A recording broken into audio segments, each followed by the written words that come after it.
जय श्री कृष्णा। राधे राधे दोस्तों। आप सभी लोग जानते हैं कि 26 दिसंबर 2024 के दिन यहां पर पौष महीने का गुरुवार सफला एकादशी पड़ रही है दोस्तों। यह जो एकादशी है पौष महीने में पड़ने वाला सबसे बड़ी सफला एकादशी है, क्योंकि यह पौष महीने में पड़ रहा है, जिसका बहुत ही बड़ा और विशेष महत्व होता है और ऐसा दिन पूरे साल में सिर्फ एक ही बार आता है। और दोस्तों, आप सभी लोग जानते हो कि 26 दिसंबर पौष महीने का गुरुवार सफला एकादशी का अगर सबसे बड़ा कोई उपाय है तो वह एक दीपक वाला उपाय है। तो दोस्तों, इस पौष माह के पहले गुरुवार सफला एकादशी के दिन आप लोगों को वह एक दीपक वाला उपाय को जरूर करना है। बहुत सारे लोग होंगे जिन लोगों ने इस उपाय को ना किया हो, मतलब पूरा साल निकल गया और उन्होंने किसी भी दिन वह एक दीपक वाला उपाय को ना किया हो। पर दोस्तों, आपके पास एक आखिरी मौका बचा हुआ है, जो कि पौष महीने का गुरुवार सफला एकादशी के दिन। तो इस दिन आप लोगों को इस वाले उपाय को जरूर कर लेना है। भले ही आपने पूरे साल भर अभी तक इस उपाय को ना किया हो, पर अगर आपने इस पौष महीने के गुरुवार सफला एकादशी के दिन अगर इस वाले उपाय को कर लिया, तो आपको इस उपाय को करने का वह फल मिलेगा जिसकी आपने कभी कल्पना भी नहीं करी होगी। इसीलिए आप लोग इस वाले उपाय को एक बार जरूर कर लेना, ताकि आप लोगों के हाथ से यह मौका ना जा सके और आपको इस उपाय को करने का फल मिल सके। दोस्तों, यह उपाय पंडित जी ने अपनी अभी की ही शिव महापुराण की कथा में बताया है, जिस उपाय को आज हम आपको बहुत अच्छे से समझाने वाले हैं। इस वीडियो को देखने के बाद इस उपाय को समझने के लिए आपको कोई और वीडियो को देखने की जरूरत नहीं पड़ेगी। तो चलिए दोस्तों, उपाय को शुरू करते हैं। देखिए, यह पौष महीने के सोमवार सफला एकादशी के दिन यह इतना खास होता है, इतना महत्वपूर्ण होता है। देखा है कभी कभी बड़े बड़े पूजा पाठ अनुष्ठान से जो मनोकामना पूर्ण नहीं होते, वह पौष महीने के दिन एक छोटे से उपाय करने से ही आपकी मनोकामना पूर्ण हो जाती है। और बहुत सारे लोगों ने इस उपाय को किया भी है और उनको इस उपाय को करने का फल भी जरूर मिला है। अगर आप लोग भी इस उपाय को करना चाहते हैं तो आप इस उपाय को पहले अच्छे से समझ लेना, सुन लेना, उसके बाद करना। आपको इस उपाय का फल जरूर मिलेगा।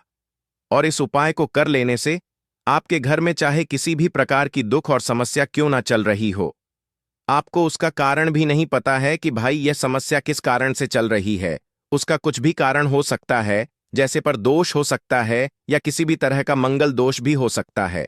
तो इस दिन आप लोगों को एक दीपक वाला उपाय कर लेना है। यह एक ऐसा उपाय है जिस उपाय को अगर किसी विशेष दिन पर किया जाए तो भाई उस विशेष दिन का जो है वह तो हमें मिलता है, पर हमने उस दिन पर इस उपाय को किया है तो हमें उससे भी बड़ा फल मिलता है, और फल बहुत जल्दी मिलता है, क्योंकि आप इस उपाय को बहुत ही बड़े और विशेष दिन पर कर रहे हो। तो चलिए अब उपाय के बारे में बात करते हैं, लेकिन उससे पहले आप लोगों को यह जानना आवश्यक है कि आखिर यह उपाय किस समय करना है, किसको करना है और कैसे करना है। तो चलिए हम आगे आपको वीडियो में एक एक करके बता देते हैं। लेकिन उससे पहले अगर आप लोग हमारे चैनल पर नए हैं तो हमारे चैनल को सब्सक्राइब कर लेना और इस वीडियो को लाइक करके कमेंट बॉक्स में श्री शिवाय नमस्तुभयम ओम नमः शिवाय जरूर टाइप कर देना। तो दोस्तों, इसे एक दीपक वाला उपाय को हमें इस गुरुवार सफला एकादशी के दिन कैसे करना है, किसको करना है, किस समय करना है और कहां पर करना है, यह सारे सवालों के जवाब आपको इस वीडियो में मिल जाएंगे। और जो यह वीडियो देखेगा भाई, उसको इसे एक दीपक वाला उपाय जरूर करना चाहिए। और जब बात आ जाए एक दीप वाला उपाय की, तो यह सोने पर सुहागा वाली बात हो जाती है और यह एक बहुत ही बड़ा उपाय हो जाता है इस पौष गुरुवार सफला एकादशी का। तो अब दोस्तों, इस एक दीपक वाला उपाय को आखिर करना किसको है, सबसे पहले हम लोग वह बात जान लेते हैं। तो देखो, घर की जो बड़ी माताएं बहनें होती हैं, उन माताओं बहनों में से कोई भी एक बड़ी माता बहन इस वाले उपाय को कर सकती है। और दोस्तों, अगर आप चाहें तो अपने घर में से सभी सदस्यों को भी इस उपाय को करवा सकते हैं। अगर किसी व्यक्ति की खुद की कोई मनोकामना है, खुद की कोई दुख और परेशानी है जो कि वह अपने लिए ही करना चाहता है, इस वाले उपाय को तो वह खुद अपने लिए भी कर सकता है। बाकी अगर कोई घर में से ऐसा है जो कि अपने पूरे घर परिवार की सुख और शांति के लिए यह वाला उपाय करना चाहता है, तो भाई वह भी कर सकता है। उसमें भी कोई दिक्कत वाली बात नहीं है। कहने का मतलब ये है कि इस उपाय को हर एक सदस्य भी कर सकता है और पूरे घर परिवार के सदस्य के लिए घर की बड़ी माताओं बहनों में से कोई एक माता बहन भी कर सकती है। माताएं बहनें अगर घर में उपस्थित ना हो या वह यह वाला उपाय न कर पा रही हो तो फिर घर का कोई बड़ा सदस्य भी इस एक दीपक वाला उपाय को कर सकता है, चाहे फिर वह पुरुष क्यों ना हो। उसमें कोई भी दिक्कत वाली बात नहीं है। एक दीपक वाला उपाय को आखिर इस उपाय को हमें किस समय करना, सुबह के समय करना है कि शाम के समय करना है? तो देखो, इस वाले उपाय को आप लोग सुबह के समय भी कर सकते हो और शाम के समय प्रदोष काल में भी कर सकते हो। अब अगर आप पूछो कि भाई सबसे उत्तम समय कौन सा रहेगा इस एक दीपक वाला उपाय को करने का, तो हम आपसे बस यही कहेंगे कि इस उपाय को आप सुबह के समय करेंगे तो ज्यादा बेहतर होगा। बाकी अगर प्रदोष का काल शाम के समय भी करेंगे तो भी अच्छा होगा, उसमें कोई भी दिक्कत वाली बात नहीं है। तो अब दोस्तों, जो अगली सबसे बड़ी और महत्वपूर्ण बात आती है वह यह आती है कि सुबह अगर हम उपाय को करेंगे तो हमें कितने बजे से लेकर कितने बजे तक के बीच में करना है, और शाम के समय प्रदोष काल में करेंगे तो हमें कितने बजे से लेकर कितने बजे के बीच में करना है। तो देखो, सुबह जितनी जल्दी हो सके आप उपाय को करने की कोशिश करना। बाकी अगर किसी कारणवश लेट भी हो जाओ, थोड़ी देर भी हो जाए, तो 10 या 12 बजे तक भी आप उपाय कर लेना, पर 12 बजे से ज्यादा देरी ना हो, ठीक है? इस बात का ध्यान रखना। उसके बाद में दोस्तों, अगर शाम के समय प्रदोष काल की बात करें, प्रदोष काल का जो समय होता है वह शाम के 6 बजे से शुरू हो जाता है। मतलब शाम के 6 बजे से लेकर 7 बजे के बीच का जो समय होता है यह समय प्रदोष काल का समय होता है। पर अभी जो मौसम चल रहा है इस मौसम में जो है शाम बहुत देरी से होती है, तो आप इस उपाय को 7 बजे या 8 बजे के बीच में भी कर सकते हो। मतलब शाम के 6 बजे से रात 8 बजे के बीच में आप कभी भी इस वाले उपाय को कर सकते हो, उसमें कोई भी दिक्कत वाली बात नहीं है। देखिए, व्यक्ति के जीवन में अगर उसे जल्दी से जल्दी अधिक से अधिक धन चाहिए तो उसको हमेशा श्री हरि विष्णु की उपासना करनी चाहिए। श्री हरि विष्णु से जुड़े हुए उपाय करने चाहिए, क्योंकि मां लक्ष्मी स्वयं कहती हैं कि मैं श्री हरि विष्णु के बिना कहीं नहीं जाती। मां लक्ष्मी हमेशा वहां होती हैं जहां श्री हरि विष्णु होते हैं। अब श्री हरि विष्णु को सबसे प्रिय है तुलसी जी का पौधा। अब तुलसी जी के पौधे से जुड़ा हुआ ही उपाय आज की वीडियो में आपके लिए बताने वाले हैं, और यह उपाय इतना चमत्कारी है कि जिन लोगों ने इस उपाय को पूरी सच्ची श्रद्धा से किया है उन्होंने इसका चमत्कार अपने जीवन में रातों रात देखा है। धन के रास्ते जीवन में ऐसे खुल जाते हैं कि आपको खुद भी इस बात पर विश्वास नहीं होता है कि कैसे आपके पास हर तरफ से हर जगह से पैसा आना शुरू हो गया है। मतलब जो आज आप अपने जीवन में बहुत ज्यादा सोचते हैं कि कैसे यह निर्धनता दूर होगी, कैसे यह पैसे की कमी दूर होगी, कैसे आप धनवान बनेंगे, कैसे आपके पास पैसा आएगा, तो ऐसा समझ लीजिए कि आज की यह वीडियो का जो उपाय है इसे सच्ची श्रद्धा से करने से रातों रात आपका भाग्य भी चमके, आपकी सोई हुई किस्मत भी जागेगी। तो चलिए बात कर लेते हैं कि 26-3 दिसंबर पौष महीने का गुरुवार रम्मा एकादशी के दिन यह उपाय आपको किस समय करना है, कैसे करना है और कौन सा उपाय है, क्या क्या चीजें आपको लेनी है। तो देखिए, अगर आपके घर में तुलसी जी का पौधा है तब भी यह उपाय आप कर सकते हैं। तुलसी जी का पौधा नहीं भी है ना, तब भी यह उपाय आप कर सकते हैं। तो देखिए, आपको सबसे पहले यहां पर लेना है एक मौली धागा, जिसे हम कला बागान है। अच्छा, मौली धागे में 2 कलर आते हैं, एक तो आता है लाल रंग का मौली धागा और एक आता है लाल और पीले रंग का मौली धागा, ठीक है ना? और एक पीला भी होता है जिसका रंग केवल पीला होता है। आप कोई सा भी मौली धागा यहां पर ले सकते हैं। अब यहां पर आपको थोड़ी सी पिसी हुई हल्दी लेनी है जो कि श्री हरि विष्णु से ही जुड़ी हुई है। थोड़ा सा पानी जल डालेंगे उसके अंदर और उस हल्दी को थोड़ा गाढ़ा गाढ़ा घोल लेंगे, उसका पेस्ट बना लेंगे। अब मौली धागा आपने लेना है थोड़ा सा, ठीक है ना? और उस हल्दी के अंदर आपको अच्छे से उसे डुबा देना है। मतलब हल्दी का लेप उस मौली धागे के ऊपर आपको लगा देना है। अब इस हल्दी के जो धागा है, जो मौली धागा है, इसके अंदर आपको 3 गांठें लगानी है। कितनी गांठ लगानी है? 3। अच्छा, तीनों गांठों पर आपको बोलना है ओम नमो भगवते वासुदेवाय नमः। ओम नमो भगवते वासुदेवाय नमः मंत्र बोलना है और इस कलाब में 3 गांठ आपको लगानी है। अब ये कलाप का जो जिसमें आपने 3 गांठ लगाई, आपको तुलसी जी के पौधे में गुरुवार सफला एकादशी के दिन बांधना है। श्री हरिविष्णु से कहते हुए, मां तुलसी से कहते हुए कि मेरे जीवन से निर्धनता, पैसे की कमी, गरीबी, धन से जुड़ी जितनी भी समस्याएं हैं उन्हें आप दूर कर देना। विशेषकर मां तुलसी से आपको प्रार्थना जरूर करनी है, क्योंकि मां तुलसी की कोई भी बात श्री हरिविष्णु कभी नहीं टालते हैं। तो देखिए, इस उपाय को अश्विन महीने का गुरुवार सफलादशी के दिन आपको किस समय करना है। सुबह भी कर सकते हैं, शाम को भी कर सकते हैं, बस सूर्य अस्त होने के बाद यह उपाय आपको नहीं करना है।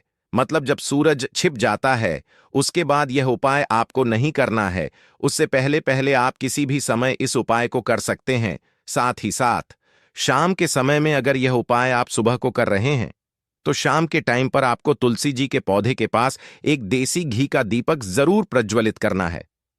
अच्छा, दीपक तो बहुत सारे लोग तुलसी जी के पौधे के पास लगाते हैं, लेकिन गलती कहां पर कर देते हैं? देखिए, सीधे सीधे आपको ना दीपक जमीन पर नहीं रखना है। या तो आप छोटी सी प्लेट ले लें, उसके अंदर आप दीपक रखें, और या फिर आप क्या करें, थोड़े से अक्षत चावल के जो दाने होते हैं, जो टूटे हुए नहीं होते हैं, वह आप पहले रख दें और उसके ऊपर ही आप दीपक रखें। फूल की पंखुड़ियां भी ले सकते हैं, उसके ऊपर भी आप रख सकते हैं। रखते समय भी आपको मां तुलसी से प्रार्थना करनी है। उनसे कहना है कि मेरे घर में हमेशा धन धान्य भरा रहे, हमेशा धन की वृद्धि होती रहे और फिजूल खर्ची से मैं हमेशा बचा रहूं। कभी भी मेरे घर में धन की बर्बादी ना हो। तो देखिए, यह उपाय जब आप गुरुवार सफला एकादशी के दिन करते हैं तो ऐसा समझ लीजिए कि मां लक्ष्मी और श्री हरि विष्णु जो है वह आपके घर में आकर वास करते हैं। अष्ट लक्ष्मी का आपके घर घर में वास होता है। कभी भी धन को लेकर आपको अपने ने पूरे जीवन काल में परेशान नहीं होना पड़ता है, क्योंकि हल्दी जो होती है यह आपके गुरु ग्रह को भी मजबूत कर देती है, श्री हरि विष्णु को प्रसन्न कर देती है। और यहां पर आपने तुलसी मैया से जुड़ा हुआ उपाय करा है तो श्री हरि विष्णु तुरंत आपकी मनोकामना को पूरा करते हैं। जब मां तुलसी आपकी विश, आपकी इच्छा, आपकी मनोकामना श्री हरि विष्णु से कह देती हैं तो यह उपाय इतना चमत्कारी है कि रातों रात इसका चमत्कार, इसका असर, इसका जो प्रभाव है वह अपने जीवन में आपको देखने को मिलेगा। बस पूरी सच्ची श्रद्धा से आपको यह उपाय करना है। तो यह पहला उपाय है, तुलसी मैया से जुड़ा हुआ उपाय है। अब बात कर लेते हैं दूसरे उपाय की। दूसरा उपाय जो अब आपको बताने जा रहे हैं, यह उपाय भी गुरुवार सफला एकादशी का ही है। और इस उपाय को करने से आपका जो भाग्य है वह उदय होता है, चमकता है। आपका भाग्य, आपके भाग्य में अगर दुख, कष्ट, तकलीफें ख है ना, वह आपके जीवन से दूर हो जाती है। क्योंकि देखिए, भाग्य में कुछ लिखा हो, उस जो भाग्य में लिखा है ना उसे भोगना ही पड़ता है व्यक्ति को, है ना। लेकिन भाग्य में लिखा हुआ भी आप बदल सकते हैं जब आप भगवान की सच्ची श्रद्धा से, मतलब पूरी सच्ची श्रद्धा से उपासना करते हैं, उनकी पूजा अर्चना करते हैं। तो देखिए, आपको करना क्या है। यहां पर आपको लेनी है एक छुटकी पिसी हुई हल्दी, और हल्दी आपको थोड़ा सा जल डालकर, थोड़ा सा गंगा जल डालकर इसका गाढ़ा गाढ़ा सा पेस्ट बना लेना है। और हल्दी का तिलक सबसे पहले आपको श्री हरि विष्णु को लगाना है। सबसे पहले श्री हरि विष्णु के लगाएंगे और फिर वही हल्दी का तिलक आपको अपनी कलाई पर, ठीक है ना, और अपने मस्तक पर लगाना है। इस उपाय को जब आप करते हैं तब आपको श्री हरि विष्णु से कहना है, मां लक्ष्मी से कहना है कि मेरे दुख, मेरे जीवन में जितने भी दुख हैं, कष्ट हैं, जो मेरे भाग्य में लिख गए हैं, उन्हें आप दूर कर देना। आपकी कृपा होगी तो जीवन का बड़े से बड़ा दुख और कष्ट भी दूर हो जाएगा।